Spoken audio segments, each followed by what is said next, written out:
এই মির্জা ফখরুল ইসলাম আলমকে বলতেছিলেন জি হুজুরটা সাংবাদিকতা কে বানাইছে? আপনি বানান নাই? সব জি হুজুরের নিয়ে আপনি জায়গায় জায়গায় আপনারা বসাচ্ছেন। যত জায়গায় বসানোর জায়গা, সাংবাদিকদের যত জায়গায় বসানো যায় সব জায়গায় যাদেরকে বসিয়েছেন এরা কারা? এরা তো জি হুজুরের প্রতিযোগিতায় এগিয়ে থাকা ব্যক্তিরা। বিভিন্ন দেশে আপনি প্রেস মিনিস্টার নিয়োগ করেছেন, এরা কারা? জি হুজুরের যারা প্রতিযোগিতা হয়েছে সেই প্রতিযোগিতা যারা এগিয়ে আছে তারা। তো আপনি তো জি হুজুরকে আপনারা তো করতেছেন, গ্লোরিফাই করতেছেন, করে তারপরে বলেন যে আমরা জি হুজুর মার্কা সাংবাদিকতা চাই না। ফাজলামি করেন নাকি মানুষের সঙ্গে? এই দেশের মানুষের সঙ্গে ফাজলামি করেন আপনারা? আবার শুনলাম ওনাকে নাকি প্রেসিডেন্ট বানানো হবে। সে পারে না তো। আত্মস্বীকৃত একজন ব্যর্থ মানুষ, ওনাকে আপনি বানান প্রেসিডেন্ট? তো এটা তো কিছু হলো না রে ভাই। মানে আমার কথাটা হলো কি, একটা জায়গা রাখেন যেটাকে দেখিয়ে আমরা বলবো যে আমরা গর্বিত, আমাদের কাছে এরকম একটা লোক আছে। দেখেন আপনি, হ্যাঁ একটা জায়গায় বসে আমি একমত যে তারেক রহমানের কে ওনারা ফলো করতে পারছেন না। দেখেন একদম দায়িত্ব নেওয়ার প্রথম দিনেই তারেক রহমান কি বললেন যে আমি সরকারি গাড়ি নিব না, আমি ড্রাইভার নিব না, আমি তেল নিব না। বলছেন না? কেন বলছেন না ভাই? উনি না নেওয়া থেকে দেশের অর্থনীতি চেঞ্জ হয়ে যাবে। সে যদি একজন প্রাইম মিনিস্টার যদি সরকারি একটা গাড়ি না নেয়, মানে তেল না নেয়, ড্রাইভার না নেয়, তাহলে কি আমাদের অর্থনীতি শনয় শনয় উন্নতি হবে? তা তো হবে না। তাহলে উনি এটা বললেন কেন? উনি একটা এক্সাম্পল ক্রিয়েট করতে চেয়েছেন। এক্সাম্পলটা উনি কী ক্রিয়েট করেছেন? উনি কুমিল্লার, উনি বলছেন যে উনি মানে এগুলি নেবেন না। তো ভালো, আমি পরের দিন আপনার সবার হলফনামাগুলি চেক করছি, যে বিভিন্ন ধরনের মন্ত্রী আছেন, আমি যে কটা দেখেছি প্রায় গোটা 15-20টা আমি দেখছি, চেক করছি।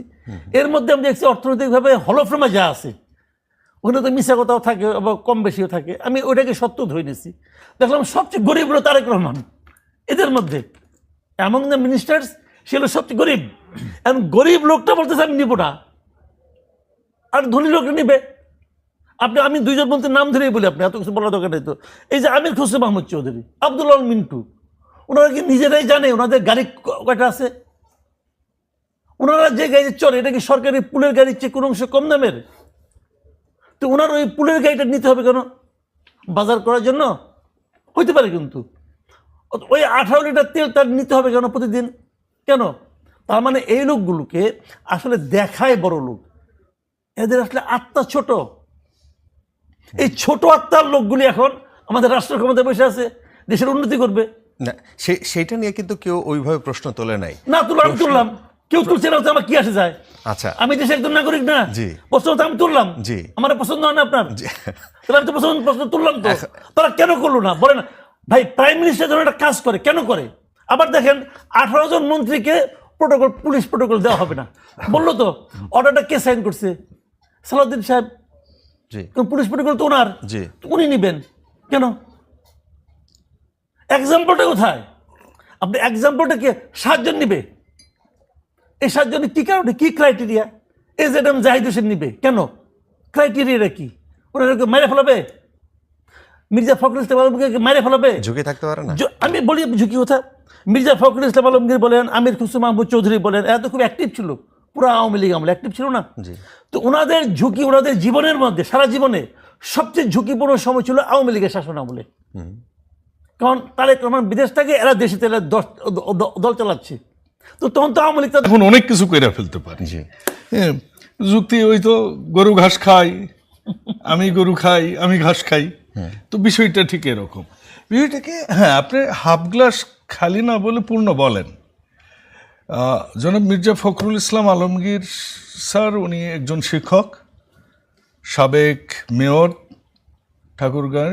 উনি ওখানকার তৃণমূল থেকে রাজনীতি করে উঠে আসা, এক সময় কৃষি প্রতিমন্ত্রী ছিলেন। বাংলাদেশের যতগুলো রাজনৈতিক দল আমাদের দেখা মতে সবচেয়ে সুশীল, সভ্য, সুবক্তা এবং সবসময় সাহিত্য চর্চা করা মানুষ, সত্যবাদী, আমাদের সবার শ্রদ্ধা। জি। এই বিষয়টি কিন্তু তিনি দ্বিমত প্রকাশ করেন না। আমি শেষ করি। জি। উনি যখন রিয়েলাইজেশন করে বলেন যে তারেক রহমান ছাড়া আমরা কেউ, এটাকেও কিন্তু আবার স্বাগত জানানো যায়। যে ধরুন এগুলো সব ভুলে যান, আমি দলের লোক নই, আমি আর মাসুদ কামাল ভাই এখন গাড়ি নিচ্ছেন, পুলিশ প্রোটোকল নিচ্ছেন, আবার কেউ কেউ নিচ্ছেন না। আমার মনে হয় যে এক একজন ব্যক্তির এক এক ধরনের নিরাপত্তার ইস্যু থাকে। ওনার কেমন আছে এটা তো আমি জানি না, মাসুদ ভাই কেমনে জানেন, উনি হয়তো ভালো বলতে পারেন। উনি একটা যুক্তি দিয়েছেন যে বিরোধী দলের সময় উনি মার খেয়েছেন, জামা ছিঁড়ে ফেলেছে, ওনাকে মহিলার গাড়িরও মামলা দেয়া হয়েছে, 400টার মতো মামলা খেয়েছে, অনেক সাহসিকতার উনি দেখিয়েছেন। বাংলাদেশ জাতীয়তাবাদী দলের সাথে উনি কোনোদিনও দলের আদর্শের সাথে কোনোদিনও উনি আদর্শকে বিক্রি করতে যান নাই, এবং জনাব তারেক রহমানের প্রতি তার মানে কি বলবো অবিচল আস্থা রেখে উনি পুরো টাইমটা নেতৃত্ব দিয়েছেন। এখানে থেকে বিহাইন্ডে ছিলেন অবশ্যই আমাদের দলের তখনকার ভারপ্রাপ্ত চেয়ারম্যান, এখনকার যিনি বিএনপির চেয়ারম্যান এবং মাননীয় প্রধানমন্ত্রী। তো কাজেই এই জিনিসগুলো কিন্তু উনি সাধুবাদ পাবারই যোগ্য। ওনার ব্যক্তি জীবন যদি আপনি দেখেন, উনি কিন্তু একটা শুধুমাত্র রাজনৈতিক নেতৃবৃন্দকে উনি শুধু ইঙ্গিত করেননি, উনি পুরো সিস্টেমটাকে করেছেন। এইটা যদি মাসুদ কামাল ভাই শুধু বলতেন, মানে এটাও যদি অ্যাড করে বলতেন, আমি মনে করতাম মাসুদ কামাল ভাই কোনো উদ্দেশ্য ছাড়াই বলছেন।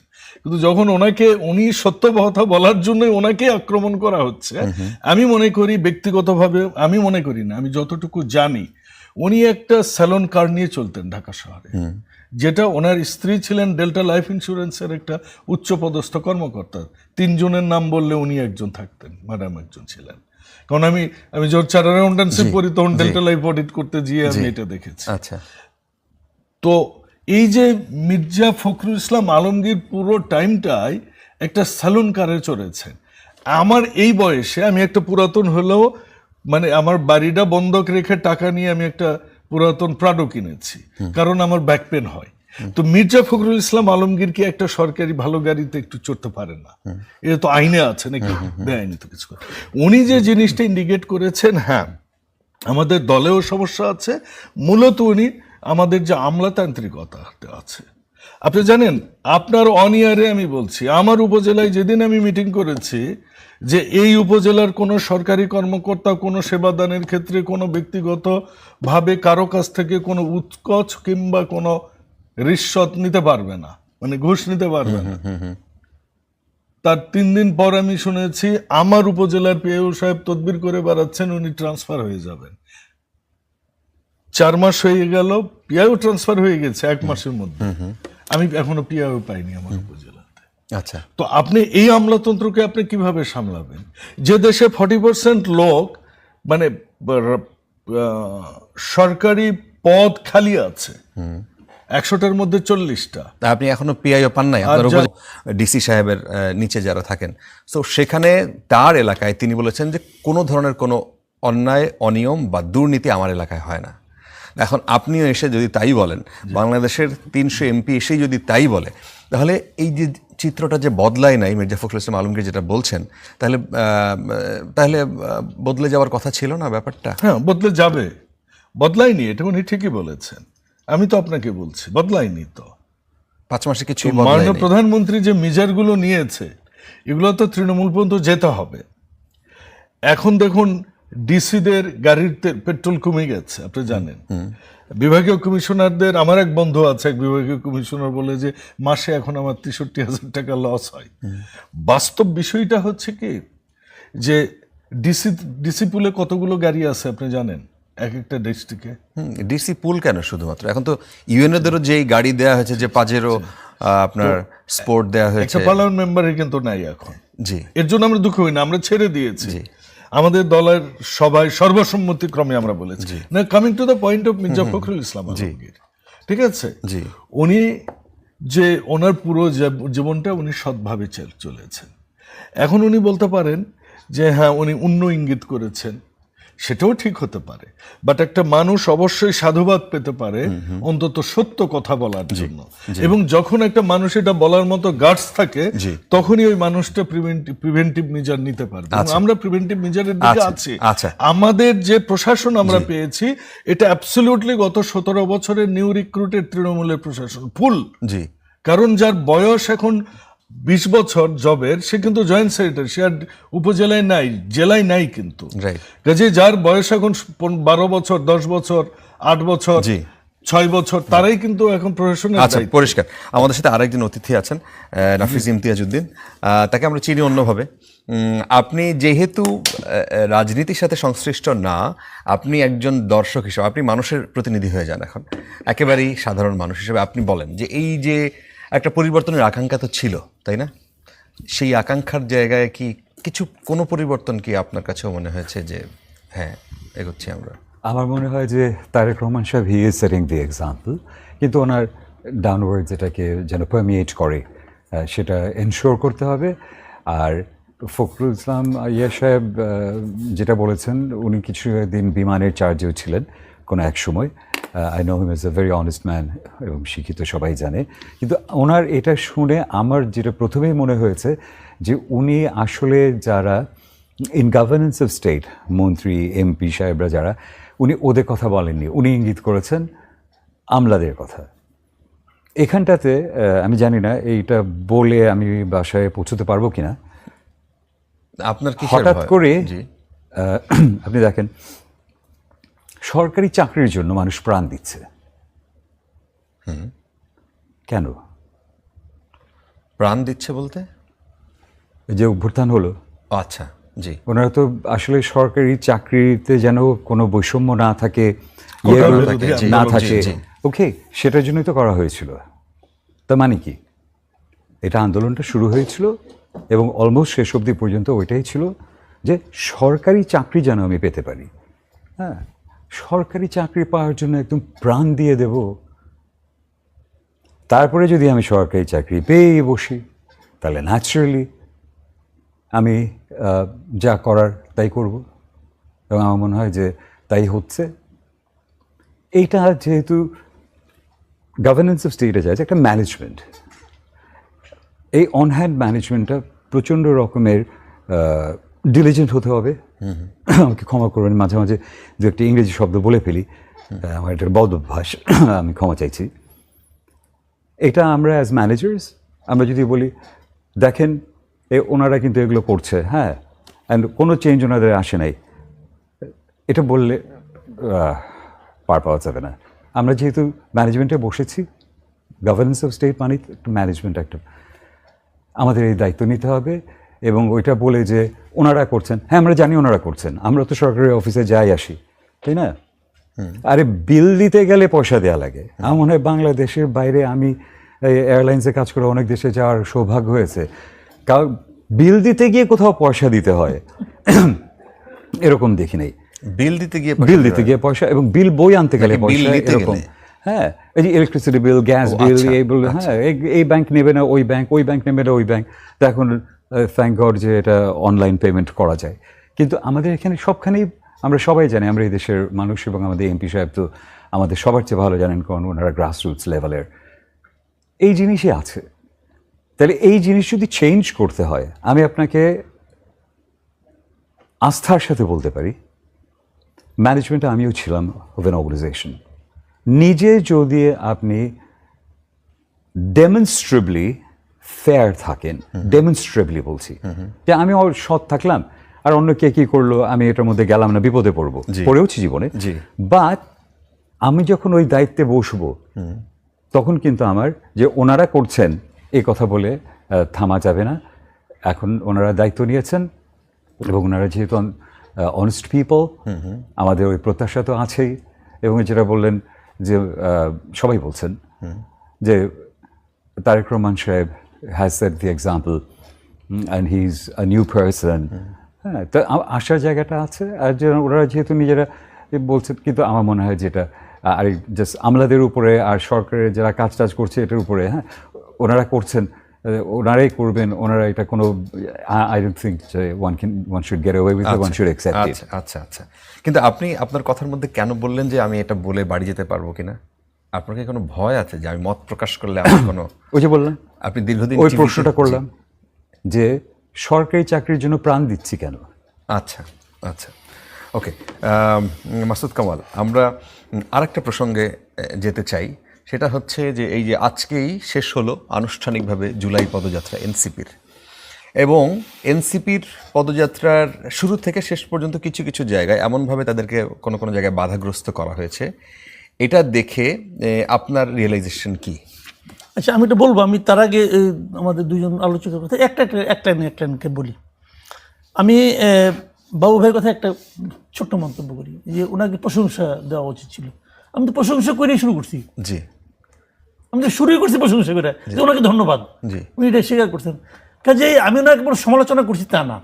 দেখেন, ওনারা মন্ত্রী হয়েছেন মানে কি, ওনারা তো জেনে বুঝে একটা দায়িত্ব নিয়েছেন, তাই না? এখন দায়িত্ব জেনে বুঝে এবং শপথ নিয়ে দায়িত্ব। হ্যাঁ, ওনারা জেনে বুঝে। ওনারা কি জানেন না মন্ত্রীর? কারণ উনি তো আগে মন্ত্রী ছিলেন, উনি জানেন না? উনি আগে মন্ত্রী ছিলেন, তখন উনি আমলাদেরকে হ্যান্ডেল করেন নাই? হ্যান্ডেল করছেন তো। জি, তো তাহলে এখন বলেন কেন? তার মানে হয় আমলারা আগের চেয়ে স্ট্রং হয়ে গেছে, অথবা ওনারা আগের চেয়ে উইক হয়ে গেছেন, যে কোনো একটা হবে। শুনেন, আমি যেটা বুঝি আমার সহজ ভাষায়, যদি পলিটিশিয়ান সৎ থাকে, আমলাদের তেমন কিছু করার থাকে না। তারপরেও আমলারা করে। আমলারা খুব বাংলাদেশে আমলাতন্ত্রকে আগের সরকার, আমি পলিটিক্যাল গভর্নমেন্ট কথা বলছি, আওয়ামী লীগ সরকার এত ফ্রাঙ্কেনস্টাইনে পরিণত করে গেছে যে ওখান থেকে ব্যাক করানো আসলে কঠিন। আমি আপনার একটা প্রাইম মিনিস্টার একটা ব্যর্থতার কথা বলি, পারে নাই তো সে এই যে ডেপুটি সেক্রেটারির উপরে 30 লাখ টাকা করে গাড়ি কেনার জন্য লোন দেওয়া, জি, এবং 50,000 টাকা করে তাদেরকে গাড়ি মেনটেন্যান্সের জন্য দেওয়া, এটা তো উনি থামাতে পারে নাই। প্রথম কিছুদিন স্থগিত করছিল। আমি একটা কথা বলি এখানে, বললে বলা ঠিক হবে কিনা আমি যাই না। আমার সঙ্গে একবার দেখা হয়েছিল আচ্ছা, প্রাইম মিনিস্টার হওয়ার পরে। তখন উনি আমাকে বলছিলেন যে এটা আমি করতে যাচ্ছি। দেখা হয়েছে না, দাওয়াত দিচ্ছিলাম ওই আর কি। তো উনি বলছিলেন যে আমি এটা করতে যাচ্ছি। আমি ওনাকে মুখের উপর বলে আসছি আপনি পারবেন না। মানে উনি যদি এটা শুনে উনি মিলাই নেবে। আমি ওনাকে বলেছি যে আপনি এটা পারবেন না, আমলাদের সঙ্গে আপনি পারবেন না। আমি আপাতত স্থগিত করছি, আমাকে ফিনিশিং আপনি পারবেন না। কেন পারে না জানেন? একটু আপনাকে কমপ্লিমেন্ট করি। নতুন এমপি হয়েছি, 16 ডিসেম্বর আসছে। 16 ডিসেম্বরে একটা কুচকাওয়াজ হয়, তো আমরা আগে দেখছি এমপিরা যায় স্যালুট নাই, তো আমরা নিব। রাত 11:54 ইউনোদের কাছে সার্কুলার আসছে, স্যালুটটা ইউনোরা নিবে। বলেন, আত্মহত্যা করা উচিত ছিল। আমরা যাইনি, না, আমি যাইনি। কেউ তো আত্মহত্যা করতেন। আমি কিন্তু যেহেতু আচ্ছা, আমি আপনি বলেন বিজয় দিবস, না, আমি দেখেন, সেকেন্ড উনি এটা কেন পারলেন না? আমি একটা সিম্পল উদাহরণ দেবো। উনি কেন পারলেন না? উনি পারলেন না এই কারণে যে ওরা একটা আপনার ভাষাগত একটা বিরোধ ধরাইছে। প্রথম যখন 9 জুলাই তারিখে যখন আপনার নোটিশটা দেওয়া হয়, ওখানে বলা হয়েছে প্রধানমন্ত্রীর নির্দেশনা এটাকে বন্ধ করা হয়েছে। পরে আমলারা বলল যে প্রধানমন্ত্রী তো নির্দেশনা দিতে পারেন না, এটা নির্দেশনা দেবে গভর্নমেন্টকে। ঠিক আছে, গভর্নমেন্ট নির্দেশ দেবে। ঠিক আছে, আমি মানলাম ব্যক্তি নির্দেশ দিতে পারে না, এই জন্য এটা বন্ধ হয়ে গেল। এটা আবার কিন্তু আগের মতোই আছে। 30 লাখ টাকা পাবে, গভর্নমেন্টের কাছ থেকে টাকা নেবে বিনা সুদে, সেই টাকা দিয়ে গাড়ি কিনবে, সেই গাড়ি চালাবে। প্রতি মাসে তাকে মেনটেন করার জন্য 50,000 টাকা দিতে হবে। কাকে দিতে হবে? যে আমার চাকর, আমার টাকায় চলে, সে আমার টাকা নেবে। আমি ব্যাংক থেকে লোন নিতে গেলে আমাকে আপনি 15% 16% আপনি ইন্টারেস্ট দিবেন, আর আমার চাকর লোন নিবে, তার কোনো ইন্টারেস্ট দিতে হবে না। এবং সেই লোন নিয়ে সে গাড়ি কিনবে, সেই গাড়ির জন্য প্রতি মাসে 50,000 টাকা আমাকে দিতে হবে। এটা কোনো আইনে, এটা কোনো লজিকের মধ্যে পড়ে? আপনার বাসার যে চাকর, সে আপনার কাছ থেকে সে কিনবে, তার টাকা দিবেন ওটা চালানোর জন্য, আর আপনার গাড়ি আপনি তেল কিনতে পারবেন না। এটা হয় না, কিন্তু তারা তো একটা ব্যাখ্যা দিয়েছে। আর ব্যাখ্যা তারা তো চুরি যে করে, সেটা চুরি যে করে তারও ব্যাখ্যা আছে। ওই ব্যাখ্যা নিয়ে আলাপ করতে পারবো। হাতের হাতে ধরা খাইছে, তারও ব্যাখ্যা আছে। ব্যাখ্যা হতে তাহলে আইন আদালতে এক মামলা 3 মাস 4 মাস 3 বছর 5 বছর চলে কেন? ব্যাখ্যা তো আছে। না, সরকারের যথেষ্ট পরিমাণ টাকা আছে, এটা তাদের সরকার টাকার জন্য ওদের মায়া শেষ নাই। এবং ভাই, সরকারকে আমি জনগণ, আমি চাই না তোমাকে দিব। জি, সেই জায়গা থেকে পলিটিশিয়ানরা কিভাবে এইরকম দুর্বল হয়ে উঠলো? সরকারের জন্য ওদের মায়া আছে, সরকারের জন্য। এই জায়গাটা আমি বলি আপনাকে, শুনেন, মূল ঘটনা হলো কি, কেউ প্রশ্নটা করলো না যে ওই যে প্রথম যে 9 তারিখে যে নোটিশটা ছিল, প্রজ্ঞাপনটা ছিল, ওই ড্রাফট কি তারেক রহমান করছিলেন? ওই ড্রাফট তারেক হামলা করছে। এবং সে ইন্টেনশনালি এই কাজটা করছে যে আমি এই শব্দের ভিতরে ঢুকাই দেবো যাতে না এটা নিয়ে পরে আমরা এই করবো, আওলা বাজাবো। তো আপনি কি করছেন? যে এটা ড্রাফট করছে তাহলে চাকরি আপনি পরের দিন খাইলেন না কেন? আপনি তো দুনিয়ার লোকের বাদ দিচ্ছেন, ও বাদ সে বাদ।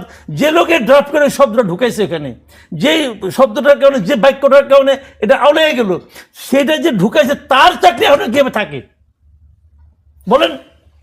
সে তো ইন্টেনশনালি করছে যে এমন আওলা বাজামু, বাজাই নিয়ে এই লোকটা ব্যাকর বানাই দেবো। আমি তো বলি মাঝে মাঝে আমার তার জন্য মায়া হয়, এই লোকটা যেন আসলে আমার মায়া হয় যে সে মাঝে মাঝে মনে আর একটা বেলা ভাবে শুয়ে শুয়ে যে আসছিলাম ইংল্যান্ডে, এটা আইলাম কই আইলাম ভাই, এটা কোথায় আইলাম? কোন জঙ্গলের মধ্যে এসে পড়লাম? জঙ্গলের মধ্যে এসে পড়ছেন এই ভদ্রলোক। রিয়েলি ওনার জন্য এখন বলবো যে এক বেলাতে খাওয়াইছে এই জন্য মায়া করতেছেন না, এই জন্য না, আসলে ওনার জন্য মায়া হয়। মানে এই লোকটা কি করবে, আপনি গিয়ে সে কিনা করতেছে। আচ্ছা, কিন্তু যাক, যে আলোচনা, আমি আরেকটা আলোচনা, উনি বললেন একটা কথা যে ওই এখন বিল দিতে গেলে টাকা লাগে। জি, তারপর আবার বললেন, আল্লাহকে ধন্যবাদ দিলেন যে থ্যাংক গড এখন অনলাইনে দেওয়া যায়। অনলাইনেও টাকা লাগে। আমি একটা এক্সাম্পল দিয়ে বলি, গত মাসে আমার বাসায় ডিপিডিসির বিল দিই, ইলেকট্রিসিটি বিল দিই, বিকাশের মাধ্যমে দিতাম। এতদিন টাকা লাগতো না, গেল মাসে আমার কাছে এক্সট্রা 15 টাকা কেটে দিচ্ছে চার্জ। ডিপিডিসির বিল দেবো, এই অনলাইনগুলো বিকাশ কেন কেটে নেবে? কোনো ব্যাখ্যা নেই, কেউ প্রশ্ন করে না। আপনি আমাকে 100 টাকা পাঠাবেন, 100 টাকার উপরে পাঠালে হলো, 100 টাকা পাঠাবেন, আপনার কাছ থেকে বিকাশ 5 টাকা কেটে দিবে। কেন কেটে দিবে? সে তো আমার কাছে চার্জই নিচ্ছে 1.8 মানে %। সে তোমার কাছে চার্জ দিচ্ছে, তাহলে আপনি আবার যদি 50 টাকার কম, 100 টাকার কম হয় তাহলে টাকা কাটবে না। এই 5 টাকা সে কেন কাটবে? কত বড় বাটপার! আমি একটা উদাহরণ দেবো বলি আপনাকে। ঈদের সময় সবাইকে ঈদি দেয় না, ঈদি দেয়, ওই সময় লেনদেন বেশি হয়, ওই সময় কাটে 10 টাকা করে এই বিকাশ।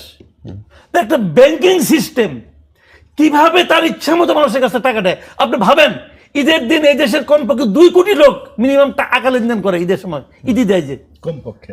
যদি 10 কোটি টাকা, যদি 10 টাকা করে দেয়, সে 20 কোটি টাকা ঈদের দিন লাভ করে। কার টাকা নিচ্ছে? আমার আপনার টাকা। কেউ প্রশ্ন করে না। দেশ চলছে আল্লাহ আসতে, অর্থমন্ত্রী ব্যস্ত অন্য কিছু নিয়ে। দেখেন এগুলি, রাইট। এবং এগুলো দেখার জন্য তো ওনার এখানে পাঠানো হয়েছে। উনি তো মনে করেছে আমি বিরাট নেতা। আপনি বিরাট নেতা না, আপনার উপর আমি বিরাট ভরসা করছি। আচ্ছা, আপনি আমাকে হতাশ করতেছেন। আচ্ছা, আর যে প্রশ্নটা আপনাকে করেছিলাম সেখানে যদি একটু উত্তর দেন এনসিপির কে নিয়ে। কি মূল প্রশ্ন তো ভুলে গেছি। হ্যাঁ, এনসিপি যেভাবে আচ্ছা, পদযাত্রা শেষ করবে, এটা খুব গুরুত্বপূর্ণ প্রশ্ন করছেন আপনি।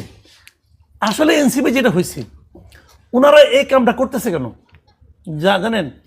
এনসিপি তো পলিটিক্যাল পার্টি।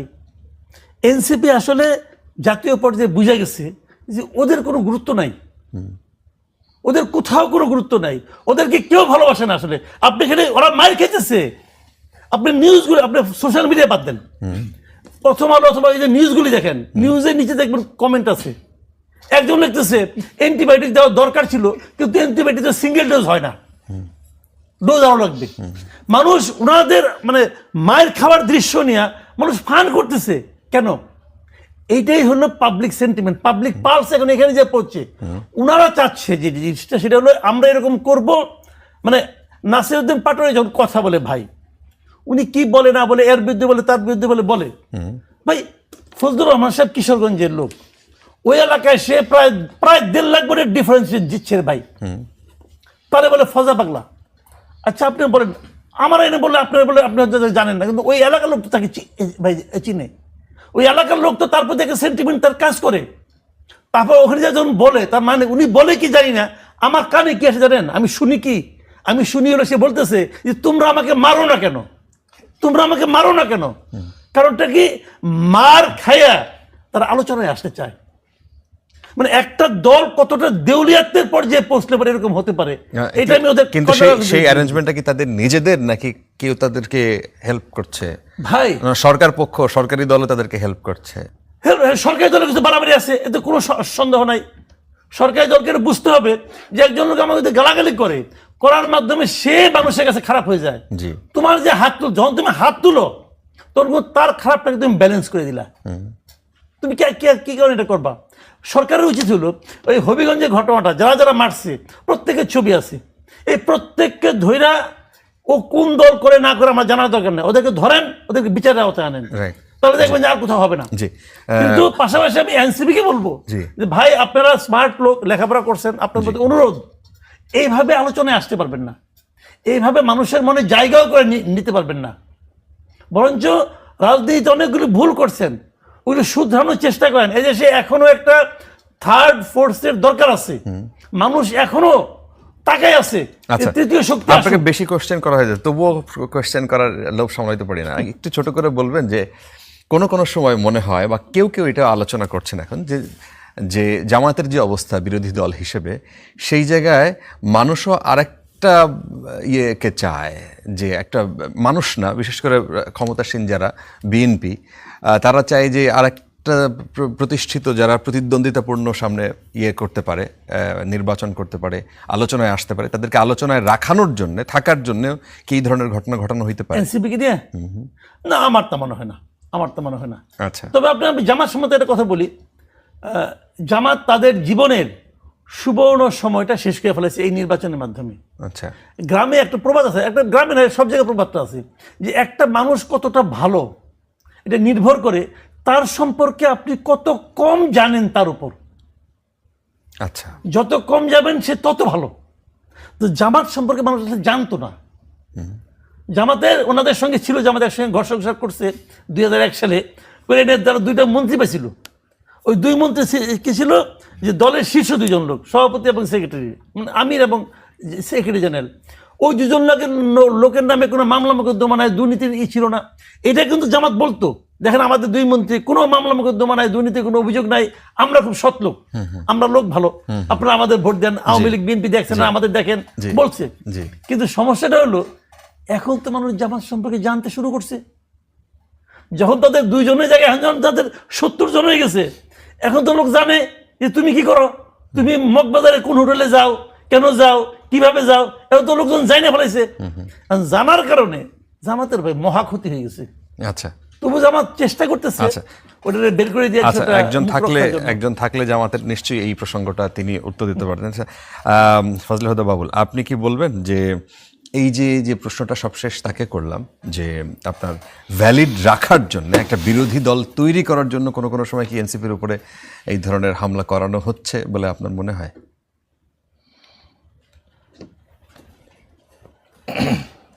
বুঝে শুনছেন না স্যার, 3 বার আপনার কথা শুনিনি, এখন ডাবটা খেতে বলছেন, না খাইলে আবার বেয়াদব মনে করবেন।